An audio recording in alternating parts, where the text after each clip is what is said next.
Okay, great. So, unfortunately, more factors. We looked at factors in the Constitution that limit Parliament in lawmaking. Now we'll look at the factors that affect Parliament in actually their ability to make law. So, the bicameral structure of Commonwealth Parliament, international pressures, and the representative nature of Parliament are the three that we need to know.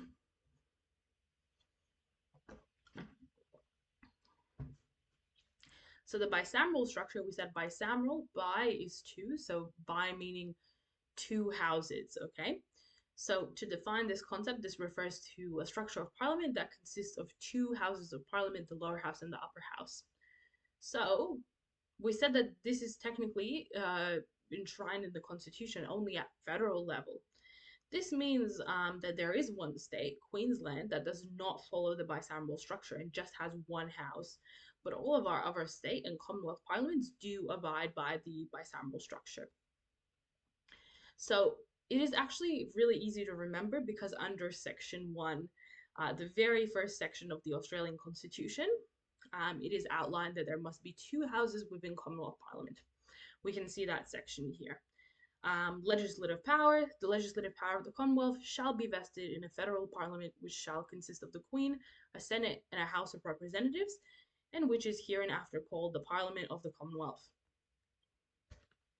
Again, so that means immediately we know the first strength, because it's in the Constitution, this right cannot be taken away unless by a successful referendum. Okay, so that's our first strength. Additionally, this ensures that each bill that is passed is scrutinized, so critiqued and debated by two houses. And this means that government cannot just pass through bills that they want, laws that they want, without the approval of the upper house as well, which we said the composition is different. They actually represent the interests of the states. So because there is a different composition, that bill will still only truly come to pass if it is a good bill and it is appealing to other parties as well due to that different structure. Another strength is that it allows us to identify errors and omissions in bills. So because it needs to go through two houses, other representatives of other parties generally may do something like they might say to the party that initiated the bill, which is the government, they might say that they will only give their approval or yes vote to that bill in return for some kind of amendments or changes to that bill. That might be because there is some kind of error or omission, something missing from that proposed law, or it might be because they want the law to represent their interests a little bit as well. That's why they would like it to be changed. So obviously, still, if this is done, it just helps to ensure that the bills, the laws that are initiated, are really strong, really foolproof. They're going to be effective, likely, and there's nothing missing or errors within those laws. Now, interestingly, though, with amendments, or even if a bill, fails to pass, so if it gets more than 50% of no votes, it can be initiated a second time, but it will have to go through the same process all over again, which is really time consuming. It will have to go through both houses all over again, and all of the members of parliament will have to vote on it. So it is a time consuming process. And that includes if, any amendment or change is made to that bill before it's reached the final stage. Now, the limitations of the bicameral structure.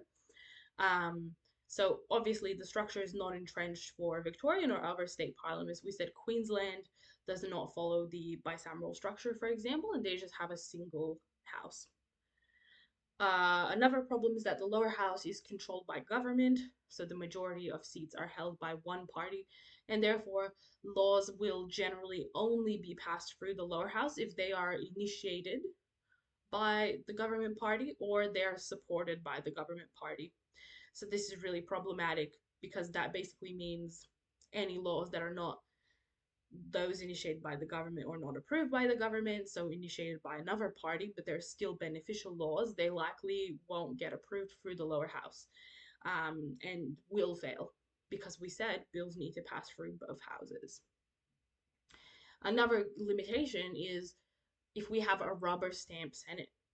So this refers to the structure. We said generally the Senate or the upper house has a different composition from the lower house, but it may occur where the government party in the lower house with the majority of seats has the majority of seats in the Senate or the upper house as well.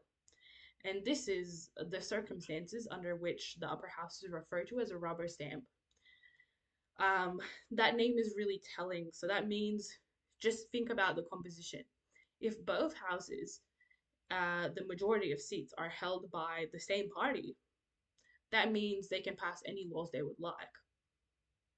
And only and any law that they initiate, the government party will pass through unavoidably because of the composition, because of them having the majority of seats. So that can lead to obviously corruption and making laws that are not representative of any other groups in society or even harmful to other groups in society. Okay, and the next one we have to look at is the representative nature of parliament.